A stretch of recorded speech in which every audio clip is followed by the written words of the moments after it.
In late July 2026, the rocky shoreline of Ceuta effectively disappeared under a tide of 60,000 people. Within hours, reception centers were operating at 2,400% capacity, leaving thousands to sleep on the streets as the city's mayor pleaded for an emergency declaration. Many had reached the beach by swimming around the coastal breakwaters, a desperate route that claimed at least 57 lives in the span of a single weekend. This chart shows the wider context, a global population of 281 million migrants, moving steadily due to conflict and economic marginalization. But that vertical spike represents something different. This wasn't the slow, predictable ebb and flow of regional migration. It was a manufactured breach, where a specific legal shift, a geopolitical grudge, and an illicit industry collided at a single point on the map. In June 2026, the Spanish Supreme Court issued a ruling that fundamentally changed the geography of the border.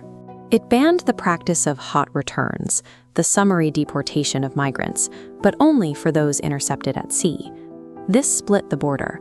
Migrants hitting the land fence were returned immediately, but those swimming around breakwaters entered the slower legal system. Using social media, traffickers broadcasted this loophole, mobilizing thousands to exploit the maritime vulnerability. In the modern era, a domestic court ruling is no longer just a legal precedent. It is a signal that agile, profit-driven networks can use to pivot their entire operation in days. A handshake in Algiers provided the momentum. Spanish leadership reconciled with Algeria, a move Morocco viewed as a provocation over the Western Sahara. Morocco responded with weaponized migration. By relaxing border enforcement, they transformed their perimeter into a pressure point to punish Spain. Witnesses reported Moroccan border guards standing by as thousands passed through monitored checkpoints unhindered, allowing the massive crowd to gather at the edge. The crisis suggests that for some states, the flow of human beings has become a form of disposable diplomatic ammunition. Behind the maps is the physical reality of the water.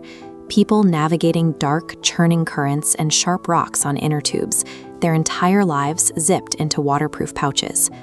These individuals are the primary product of a migration industry that thrives on vulnerability. According to reports from Justice and Care, traffickers utilize physical violence, intimidation, and calculated deceit to keep these flows moving. The human cost of this particular game was left on the shoreline. In the weeks following the breach, dozens of bodies were recovered from the waters off Ceuta and northern Morocco. Migrants are caught in a deadly vice, exploited for a profit margin by traffickers on one side and leveraged as a diplomatic tool by governments on the other.